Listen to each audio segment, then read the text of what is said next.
Buenas noches, bienvenidos al banquillo. Les saludamos como de costumbre a través de TSI. Hoy revisamos la justicia en Honduras, los cambios que se han hecho efectivos en el Congreso Nacional en las últimas horas y las aspiraciones que se tienen de mejora dentro de la Corte Suprema de Justicia. Nos acompaña la abogada Ani Ochoa Medrano, presidenta del Colegio de Abogados de Honduras. Sobre estas decisiones de última hora, hoy ya se ha decidido sobre la vacatio legis del Código Penal. ¿Cómo lo recibe el Colegio de Abogados de Honduras? La estructura del Poder Judicial, que fue quien planteó una vacación de la ley por 6 meses y una revisión de 29 artículos en principio. Abogado Ochoa, gracias por estar con nosotros. Buenas noches. Buenas noches, licenciado Chendo, a todo el público en general. Alegre de estar otra vez compartiendo espacios que nos llevan información y socialización de todo lo importante en el acontecer nacional. Ya lo refería usted, hoy un elemento importante en donde el Congreso Nacional decide ampliar la vacatio legis. La Corte Suprema había hecho un planteamiento de esta naturaleza, el Colegio de Abogados mismo. Habíamos creído que era oportuno los 6 meses para seguir la socialización, el empoderamiento, el aprendizaje, porque en esa medida que todos los operadores de justicia, todos los relacionados con la aplicación de la ley estén conocedores y empapados realmente de lo que las figuras procesales implica, nos va a traer lo que es la eficacia en la aplicación de la ley. ¿Qué cambios se deberán experimentar? ¿Cómo se va a trabajar para tener la capacitación tanto del empleado del Poder Judicial como del mismo profesional del derecho que tendrá que adaptarse a una normativa que implica cambios?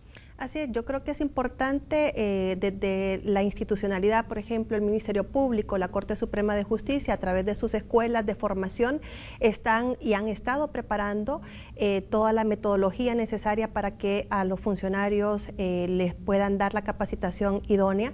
El Colegio de Abogados, tenemos más de 6 meses de estar capacitando a nivel nacional. 27 son los capítulos que nosotros tenemos en cada uno de ellos, diplomado en formación del nuevo código. Es lo que ha estado ofreciendo el Colegio de Abogados para todos aquellos que se inscriban de manera gratuita, ¿verdad? Y continuaremos con este propósito porque es parte de la responsabilidad gremial la formación continua y permanente para que los profesionales estén óptimamente preparados. Vamos por parte, abogado Ochoa Medrano. En el profesional del derecho, en el que litiga, que tiene el conocimiento mucho más avanzado en derecho penal, ¿qué dudas presentan cuando ustedes llegan y exponen sobre el Código Penal? ¿Qué inquietudes son las que frecuentemente plantean? Bien, hemos conversado con el director del Centro de Capacitación del Colegio de Abogados, en donde básicamente la inquietud que han tenido los profesionales del derecho, sobre todo los que se dedican al ejercicio privado, hacen algunas observaciones, comentarios y digamos críticas, pero que las críticas siempre tienen que ser constructivas para buscar las debilidades en las normas, ¿verdad? Las debilidades en las instituciones para poderlas fortalecer. Y es en cuanto a algunos delitos que se modifican las penas, que se considera pues que lo que está es buscando espacios para propiciar impunidad, y la formulación de también espacios para lo que es la corrupción. Pero creo que es importante que refiramos que las leyes de carácter general, en este caso el nuevo código que entrará en vigencia en materia penal, lo que trae son ciertos beneficios, porque eso es lo que también la ley provee al ciudadano, oportunidades para buscar cambios en la conducta, para podernos regular nuestra convivencia dentro de la sociedad, y la ley pues debe ser garantista en principios de oportunidad, en principios de justicia restaurativa, que es una figura que también viene novedosa en el código. ¿Y qué es eso? Es mecanismos de solución que traigan mejores condiciones, que traigan ambientes de paz dentro de la sociedad, porque creo que estamos en el momento idóneo de analizar tanta violencia que podemos estar viviendo en nuestra sociedad y cómo todos tenemos que contribuir en el respeto de la norma, pero que también las leyes nos den oportunidades a todas las personas que puedan estar sometidas a procesos judiciales. Son muchos los sectores que han presentado objeciones y este punto que usted refiere, que va a beneficiar a ciertas personas ligadas a estructuras criminales, a actos de corrupción, que incluso hasta quienes ya enfrentan procesos con la vigencia del código como está ahora, ser objeto de cambios seguramente en estos 6 meses de vacatio legis, les favorece. ¿Usted no comparte esto? Bueno, yo creo que es importante ver esa parte positiva de lo que es la norma y sobre todo en materia penal. Es una materia que debe de verse con un principio de humanidad. Y sin duda el hecho de que podamos ser sancionados ante la ley y por los funcionarios que la ley les da esas facultades es para buscar procesos de cambio, de rehabilitación, pero sobre todo de reinserción a la sociedad. Porque nada hacemos entonces con tener centros penales saturados si no damos oportunidades o no damos precisamente espacios para que las personas puedan obtener un respeto a la ley y que podamos tener convivencia. Yo creo que las normas penales merecen darnos a los ciudadanos oportunidades para poder tener cambios personales. Por ejemplo, ¿usted estaría de acuerdo y aboga como profesional del derecho a cambios en qué orden? Y que el mismo Colegio de Abogados, al igual que lo ha hecho la Corte, fue uno de los sectores que ha planteado ante el Congreso modificaciones. Bien, yo creo que, mire, hay que buscar lo positivo de esta nueva normativa. Hablamos de gradualidad, por ejemplo, de las penas.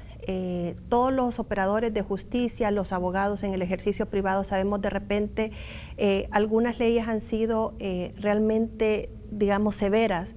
Cuando hablamos de tráfico de droga, posesión, no es lo mismo que una persona ande portando gramos que son ínfimos, carrucos, como le hacemos la nominación dentro del ámbito jurisdiccional o judicial, y andan 2, 3 carrucos y con eso se refiere que está haciendo tráfico, pero de ahí que también viene esa subjetividad, porque sí puede estar traficando, portando pequeñas cantidades, lo mismo que pudieran ser personas que llevan cantidades grandes en pesos, ¿sí? Pero la ley nos está en este caso puntual del ejemplo que manifiesto, haciendo una gradualidad y le permite que muchas personas que han estado privadas de libertad con sentencias condenatorias por cantidades o gramos mínimos puedan optar a algún tipo de beneficio. Creo que la sociedad lo que espera es que se pueda sancionar con mayor rigor aquellos delitos que nos causan a todos en general un agravio, como son los delitos de corrupción. Pero otros delitos creo que la ley tiene que proveerles oportunidades a las personas para que puedan optar también a beneficios. Porque, como les decía, el propósito de la ley no debe de ser tener centros penales saturados, sanciones gravosas, que no van a generar cambios estructurales mentales de la persona que ya se considera delincuente una vez que ha sido sancionada, sino que ver cómo se rehabilita y cómo puede ese momento que tuvo o experiencia legal, que lo pueda ver de manera positiva en un cambio y que esa persona pues entonces pueda tener ese beneficio legal y que pueda ser un mejor ciudadano dentro de nuestro país. Me dice que los delitos contra la corrupción, ahí sí hay que ser severos, que por lo menos sí hay que revisar. Sin duda que esos delitos que nos dañan a todos en su generalidad en la sociedad deben de ser revisados, debe de haber la investigación suficiente, necesaria, fortalecida para que aquellas personas que cometen este tipo de delitos puedan ser enjuiciadas y sancionadas, porque eso también nos genera a nosotros, nosotros como ciudadanos, mentalmente un mensaje que nadie está sobre la ley. Uno de los hechos que frecuenta el país en este momento es el homicidio y el asesinato. ¿Cómo tipificar los mismos en el marco del nuevo Código Penal, a sabiendas de que la sociedad misma está resintiendo cómo se está juzgando en algunos casos estos dos hechos puntuales. ¿Cómo enfocarnos en esos dos delitos, abogado Ochoa? Bueno, imagínense, estos dos delitos le causan un daño al bien jurídico protegido, que es más importante, la vida, ¿verdad? Creo que en ese sentido el Código Penal y todos los operadores de justicia, en la aplicación correcta de la ley, sancionar por un delito tan gravoso es merecido, ¿verdad? Y que todos esperamos realmente que con la sanción y con el conocimiento que todos los ciudadanos tenemos que tener, que son los delitos más graves, se evite precisamente que se realicen tantas y repetitivas acciones de esta naturaleza, en virtud de que no solo genera inseguridad, temor en la ciudadanía, sino que también nos pone socialmente y universalmente como un país violento y peligroso. Te resulta a veces penoso escuchar a extranjeros que no quieren venir a nuestro país porque los índices de homicidio son altos, entonces debe de haber sanción para ello, pero como reitero, siempre aplicando las normas internacionales para aquellas personas que son sometidas a procesos, condenadas por este delito, para que puedan reinsertarse posteriormente en la sociedad. Bueno, ahora mismo tenemos ya 56 homicidios múltiples, como lo llaman ahora, o masacres, como los conoce gran parte de la ciudadanía. Así es lamentable esos índices, pero creo que también es importante mencionar, ha habido reducción en comparación a otros años, pero habrá que hacer esos estudios de la fenomenología social. ¿Por qué se realizan este tipo de situaciones? ¿Qué nos quieren dar a demostrar las personas que se dedican a este tipo de hechos? Y yo hacer hincapié de otro elemento, la violencia contra la mujer. El hecho de que socialmente seguimos siendo un grupo vulnerabilizado, ¿verdad? En donde esas masacres contra las mujeres, actos en donde también niños dentro de la familia son violentados, nos deja realmente la necesidad de estudiar esos niveles de violencia, lo que lo genera, para buscar mecanismos para evitar que este tipo de situaciones ocurran, ¿verdad? Entonces nos llama a tener también prevención de toda esta serie de delitos. Está con nosotros esta noche al banquillo la presidenta del Colegio de Abogados de Honduras, Ani Ochoa Medrano. Una pausa, en breve continuamos. Bueno,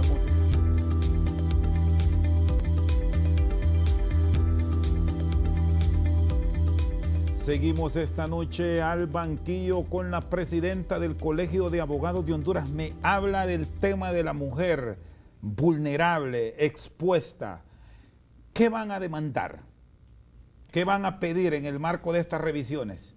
Bueno, yo creo que es importante hacer referencia que tenemos dentro de la normativa, o se ha logrado y se ha avanzado en el sentido de que los delitos contra la mujer deben de ser penalizados.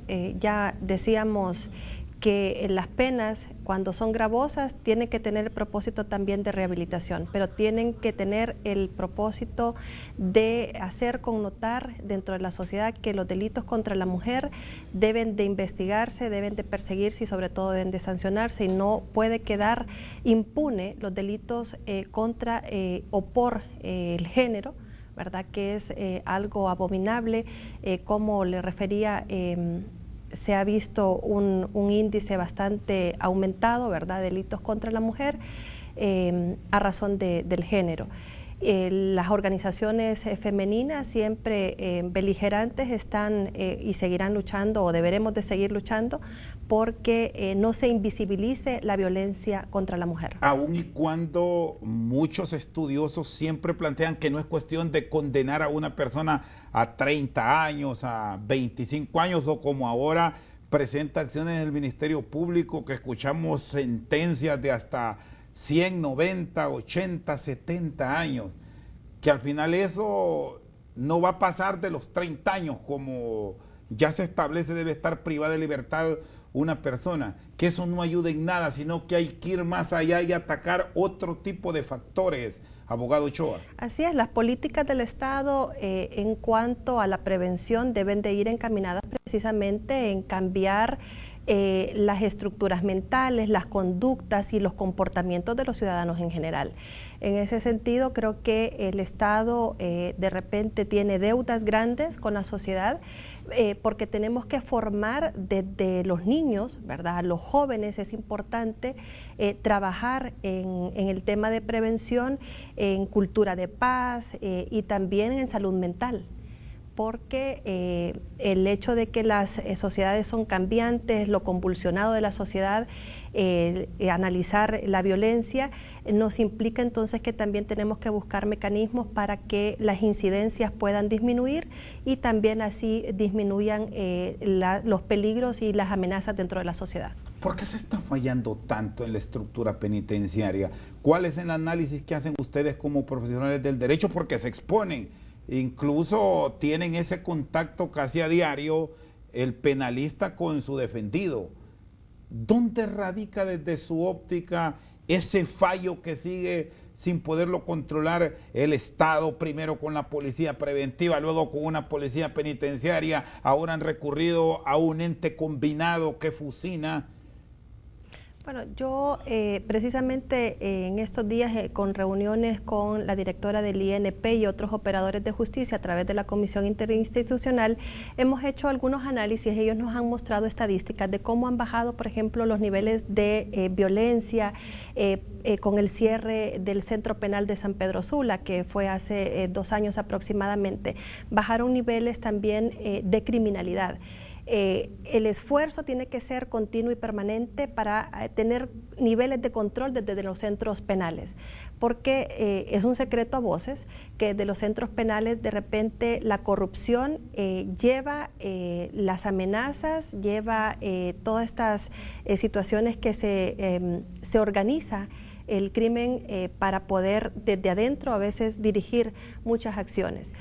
Creo que se han hecho esfuerzos grandes desde el Instituto Penitenciario que se deben de seguir haciendo, porque así como las normas avanzan, el Estado tiene sus esfuerzos, el crimen también lo hace.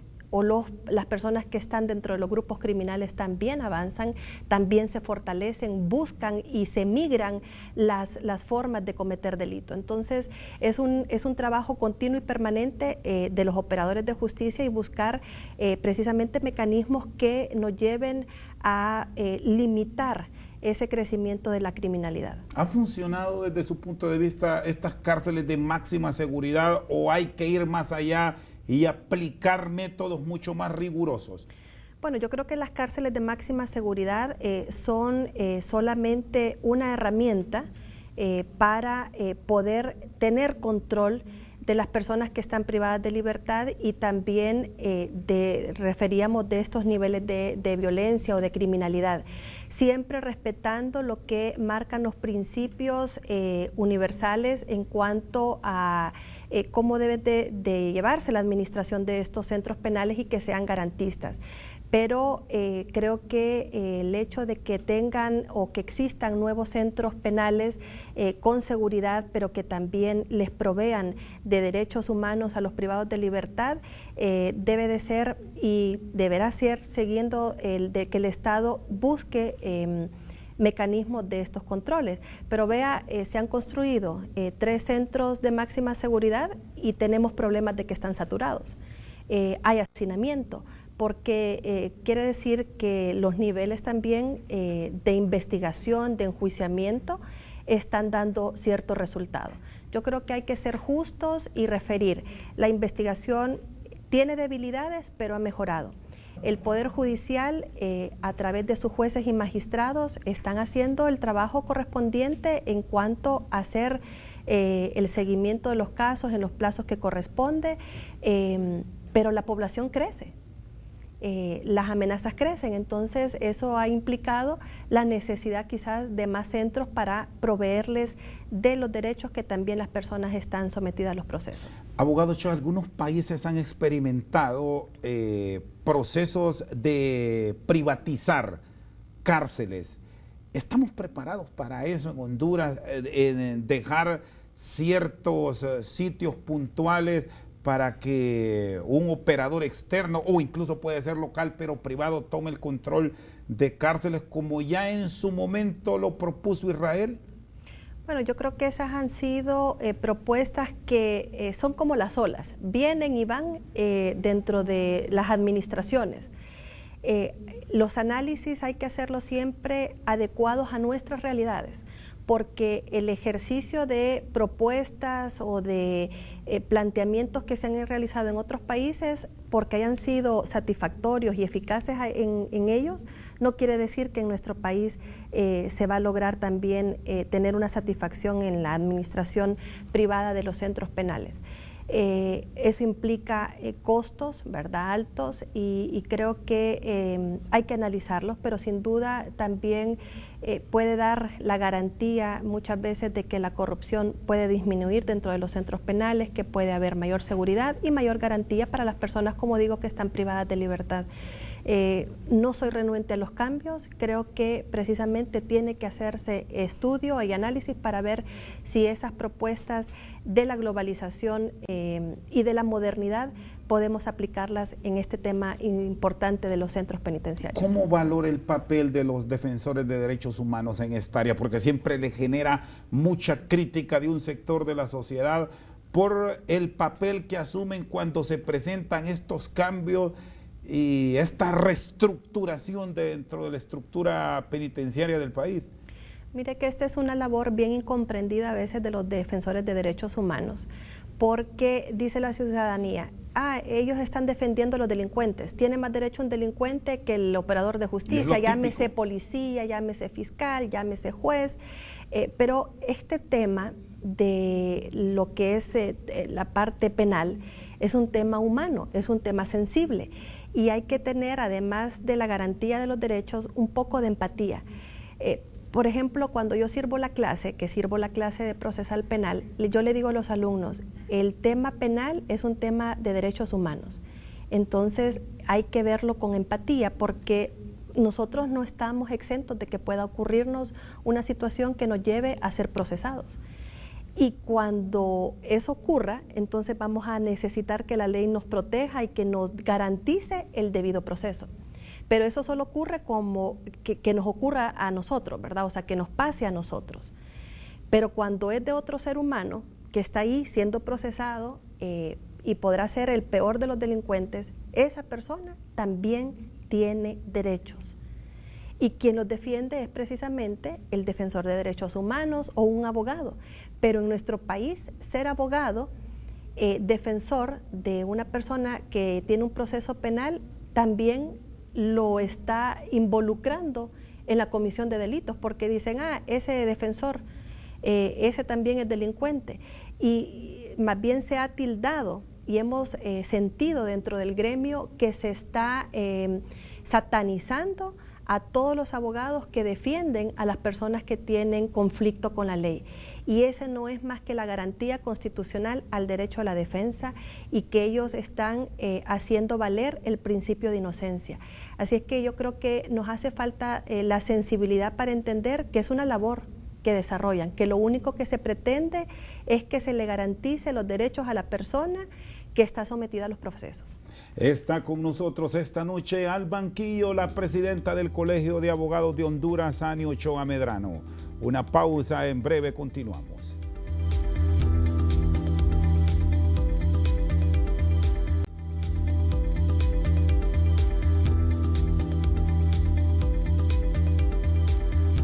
Seguimos esta noche al banquillo con la presidenta del Colegio de Abogados de Honduras, Ani Ochoa Medrano.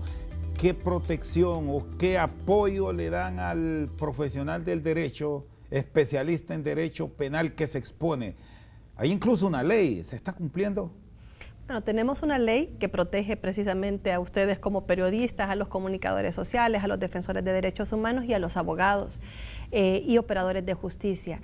Esta ley es amplia para todos estos sectores que estamos vinculados en este tipo de acontecimiento, ¿verdad?, jurisdiccional y de defensa de derechos humanos. Una ley que a mi criterio deja todavía algunas inquietudes El Colegio de Abogados es parte o sesiona dentro del Consejo de Protección.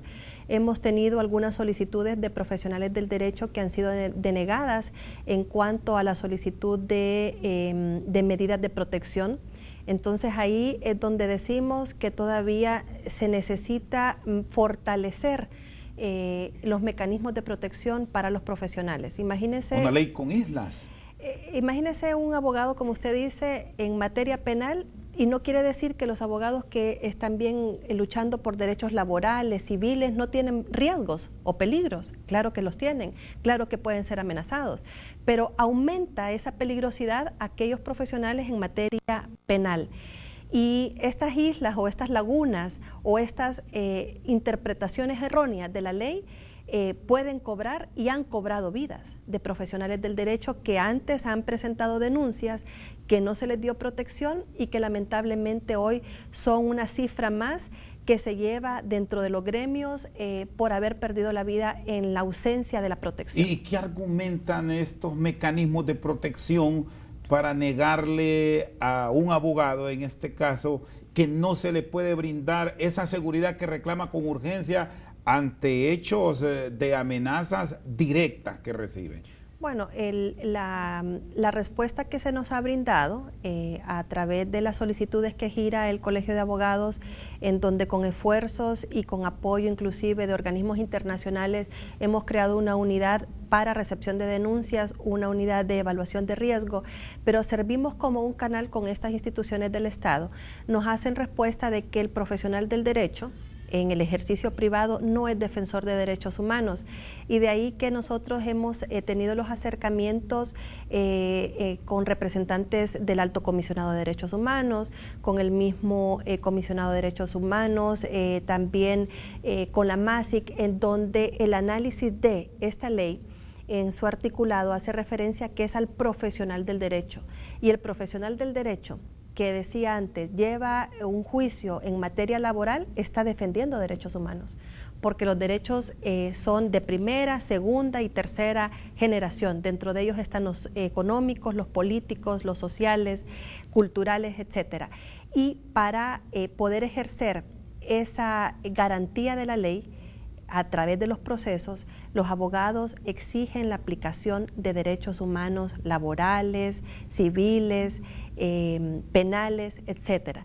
En ese sentido, seguiremos luchando como Colegio de Abogados para que nuestros profesionales, cuando tengan una amenaza, cuando hayan sufrido recibimiento de mensajes, de llamadas, y tengan este temor, los organismos del Estado le puedan dar la protección que necesitan. ¿Cuántos están protegidos? Bueno, nosotros a través de nuestra gestión hemos recibido 7 denuncias, hemos turnado estas solicitudes al Consejo de Protección. Entendemos que hay algunos profesionales que están con medidas sí cautelares de protección, alrededor de 15 profesionales del derecho, pero porque están relacionados con otras actividades. ¿Han sacado abogados del país ante la existencia de una amenaza clara de que pierdan la vida? En lo que va de mi gestión no hemos tenido esa experiencia todavía, pero sí tenemos el conocimiento de algunos otros profesionales que, porque tienen la capacidad de ellos, sí han logrado salir del país para proteger su vida y la de su familia, porque en ese sentido no solo hablamos de la persona natural que ha sido amenazada, generalmente también a sus colaterales se les tiende a intimidar y amenazar. Se han investigado las muertes de abogados, incluso casi enfrente de la Corte Suprema de Justicia han ido a terminar con la vida de profesionales del derecho. Sí, eso yo creo que es importante referirlo. Hemos tenido la apertura de las autoridades del Ministerio Público, hemos tenido acercamiento muy importante y significativo con instrucciones del señor fiscal general y el señor fiscal general adjunto, ¿verdad?, donde el equipo de investigación y de enjuiciamiento nos han dado ya los informes necesarios, ha habido acompañamiento inclusive en algunos casos donde se nos notifica de los procesos que ya se han judicializado. En ese sentido, creo yo que han habido avances también porque esto trata de la comunicación de las instituciones, ¿verdad? Y en este caso el Colegio de Abogados ha puesto a disposición de lo mínimo que es la información particular o personal de los profesionales del derecho que sean sometidos al proceso de investigación, porque como se refiere, se buscan líneas de investigación tanto personales como profesionales, porque no hay que descartar, ¿verdad?, que las muertes puedan ser por algo personal y no solo por el ámbito profesional. Son más de 180 los abogados que han muerto si nos vamos unos años atrás. De estos, ¿ustedes han logrado llevar a etapa final en su gestión casos puntuales que la familia de ese profesional al final tiene claridad por qué se le quitó la vida a este abogado, Ani? Pues mire que cuando nosotros tomamos la gestión en la administración, manejábamos un dato, ¿verdad?, como usted lo decía, y que de repente es penoso ser solo un número, pero las estadísticas nos ayudan a ver o analizar qué se está haciendo en las gestiones. La reducción del dato se debe a que se han vinculado a personas fallecidas como profesionales del derecho y no necesariamente lo sean. Y eso no quiere decir que no importen porque es un ser humano. Pero para los datos estadísticos nosotros reportamos más de 130 profesionales fallecidos del año 2002 para adelante. A la fecha tenemos algunos juicios que ya han culminado, personas que han sido condenadas, como les reitero, ha sido por la comunicación interinstitucional que hemos tenido con el Ministerio Público, y eso, aunque no devuelva la vida de ese profesional, ¿verdad?, de ese miembro de esas familias, creo que lo que genera también es confianza en el sistema, y que no genere más impunidad, porque duele de repente estar dentro de o ser la representante del gremio en donde no le podemos dar una respuesta a los familiares de las personas que fallecen. Seguimos trabajando de manera con las instituciones con comunicación abierta para poder generar esos espacios de respuesta a los familiares de los abogados y abogadas caídos. Me hablaba del tema de los centros penales que están saturados. Otro de los planteamientos que se han hecho en los últimos días y que siempre es objeto de debate cuando se revisa esa sobrepoblación penitenciaria es la revisión del catálogo de delitos que deben ser considerados para que un reo sea oído en libertad. ¿Es momento para retomar eso y revisar ciertos casos? ¿Qué visión tiene? Bueno, ya el artículo 184 del Código Procesal Penal nos da ese catálogo que usted menciona, de delitos en donde no cabe una medida diferente a la prisión preventiva. Y esto es precisamente para garantizar la presencia del imputado en el proceso, para evitar muchas veces que la víctima pueda ser intimidada o la pérdida de la prueba, que son los presupuestos por los cuales se dicta la prisión preventiva. Revisarlo yo creo que siempre es bueno dentro de los procesos para que sean realmente garantistas, porque era la visión que se tenía en entrada de la vigencia de este nuevo Código Procesal Penal en el año 2002. Las situaciones que se dan dentro de la sociedad fueron que generaron que se hiciera esa listado, ¿verdad?, en donde no cabía las medidas diferentes a la prisión preventiva. Nos tienen los centros sin duda, o por lo menos es lo que genera la creencia dentro del sistema de justicia, que nos tienen los centros con saturación. Pero con la entrada en vigencia del Código Penal, al tener algunos beneficios, vamos a tener estos beneficios a favor de los procesados y sentenciados, en donde van a haber conmutas, libertades condicionales, que se van a dar con mayor facilidad. Se está trabajando desde la Comisión Interinstitucional para identificar desde ya a todas las personas que serían beneficiadas para ello, para darles esa respuesta inmediata, y es un compromiso de todos esos actores que están en las diferentes instituciones, Fiscalía, Corte Suprema, a través de los juzgados de ejecución de la defensa pública, que es la que lleva el mayor número de expedientes, para que entonces los centros puedan ser descongestionados. Es decir, aquí va a haber una disminución de reclusos, ¿está claro eso? Así es. ¿Y cómo debe reaccionar o qué le dice a la sociedad? Porque el que está allá fuera, lo que reclama y le señala cuando se plantean este tipo de eventos, van para afuera los pícaros. Sí, pero recordemos que son figuras del proceso que son un beneficio, pero que siempre quedan las personas bajo ciertas medidas de control y de seguridad, en donde los operadores que les corresponde tendrán que darle un seguimiento, y obviamente la misma ley nos establece que cuando hay incumplimiento de los beneficios, entonces estos pueden ser suspendidos y los procesos retomarán o seguirán en el estado en donde se encontraban. Entonces, el otorgar una libertad condicional queda bajo ciertas medidas, ¿verdad? Implica que, como su nombre lo dice, condicionalmente, con condiciones, y nos va a permitir entonces evaluar si realmente la persona está rehabilitada y está preparada para regresar a la sociedad. De no ser así, los procesos entonces son revisados y el beneficio puede ser revocado.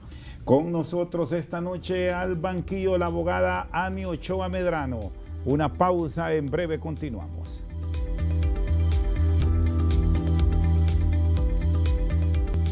Seguimos esta noche con la abogada Ani Ochoa Medrano, es supervisora del Poder Judicial, antes era la Inspectoría General. Así es.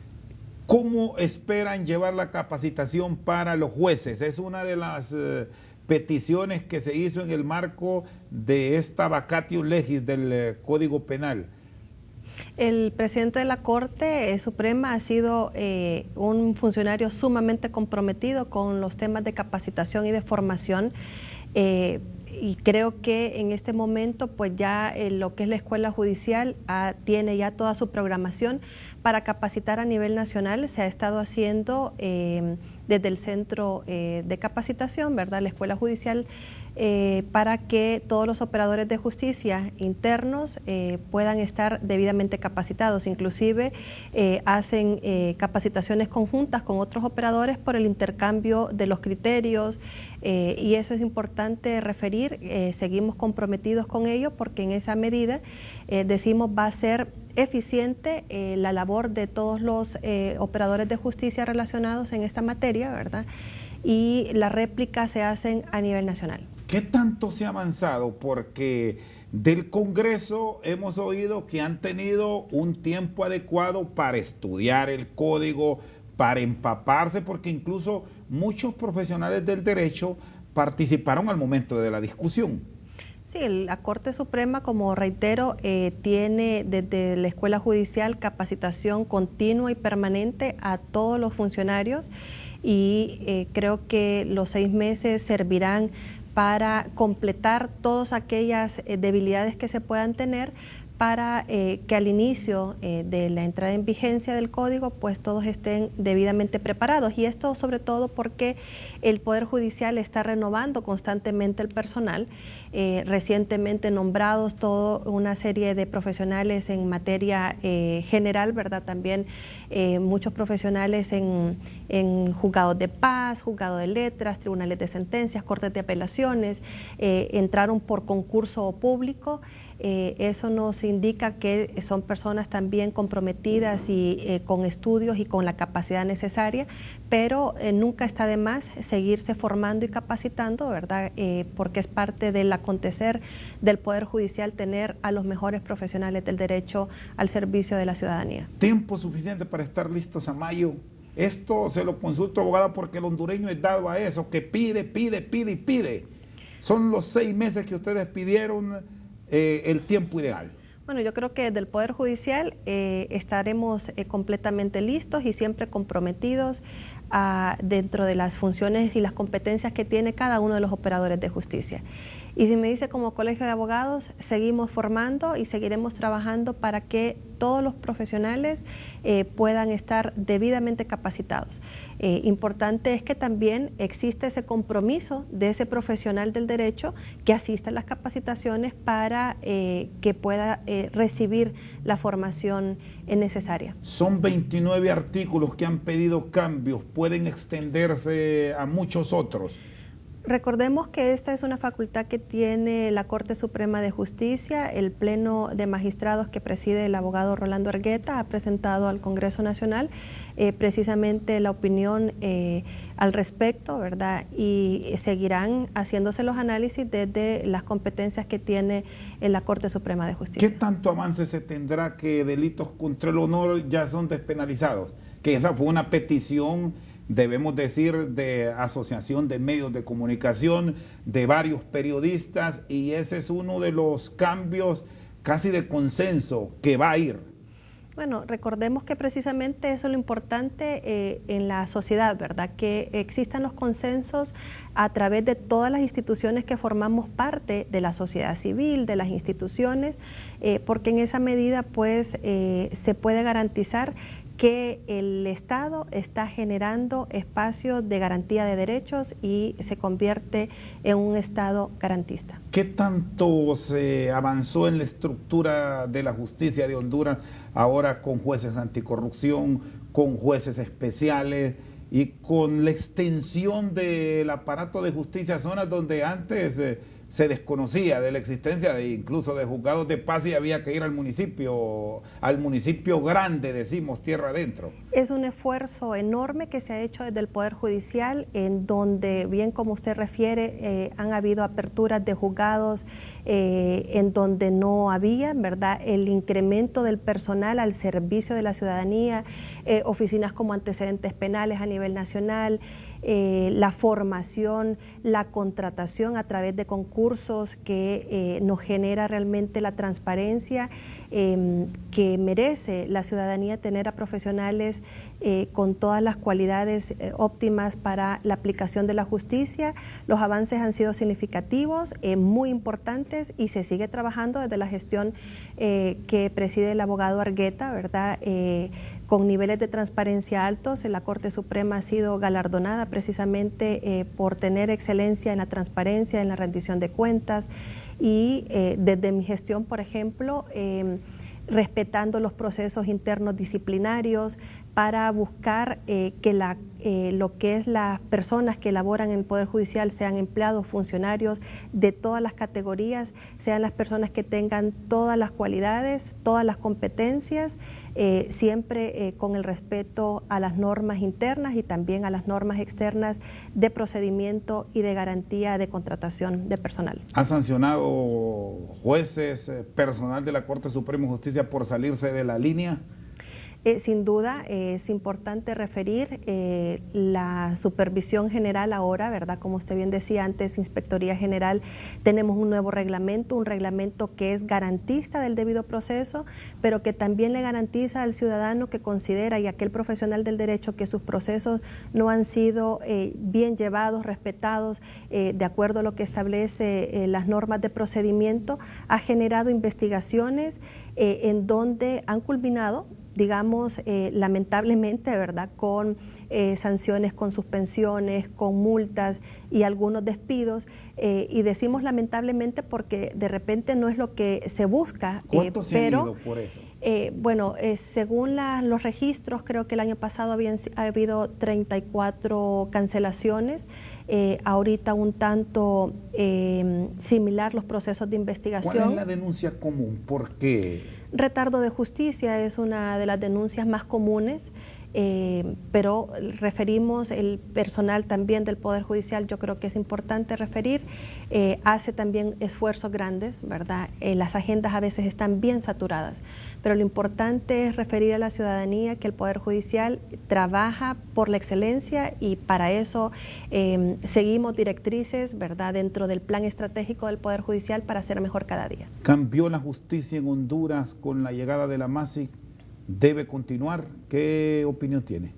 Bueno, yo creo que la MASIC ha sido precisamente una figura importante que ha generado espacios de rendición de cuentas, un apoyo que ha brindado al sistema de justicia muy importante. El que pueda continuar pasa por los procesos de evaluación. Usted ya lo refería antes, ¿verdad? Se crean circuitos que a nivel de Latinoamérica somos países pioneros. Y creo que el acompañamiento tiene momentos, ¿verdad?, importantes que nos puedan seguir apoyando a la sociedad, a las instituciones. Particularmente yo lo veo muy bien. Necesitamos todavía fortalecernos y si tenemos estos organismos internacionales que están precisamente para acompañarnos, creo que es lo mejor que podemos seguir haciendo, ¿verdad? Tener esfuerzos compartidos a nivel de instituciones del Estado y organizaciones internacionales que nos apoyen. Abogado Ochoa, feliz noche, gracias. Gracias. Vienen las elecciones, no hay reelección en el Colegio de Abogados. Hay reelección permitida, alterna, y próximamente vienen entonces ya las elecciones para nuevas autoridades. ¿Se politizan las elecciones en el Colegio de Abogados? ¿Qué dice? Porque cuando está el Partido Nacional dicen solo ganan los nacionalistas y cuando está el Partido Liberal que ya ha pasado, manda el otro frente. Bueno, ¿se puede revertir todo eso? Creo que se pueden revertir porque todo pasa por el tema de la valoración del candidato que está sometido al escrutinio. Pero mi frente es el frente más fuerte, es el frente que está luchando por la transparencia. Nosotros tenemos, y puedo decirlo con toda la altura moral, una junta directiva en donde la integración de diferentes frentes hemos llegado a los consensos más importantes para limpiar la cara del Colegio de Abogados. Y eso no genera, además de los abogados, confianza también a la ciudadanía, porque la ciudadanía merece tener a profesionales que sean respetuosos de la ley y el respeto empieza, dicen, por casa, ¿verdad?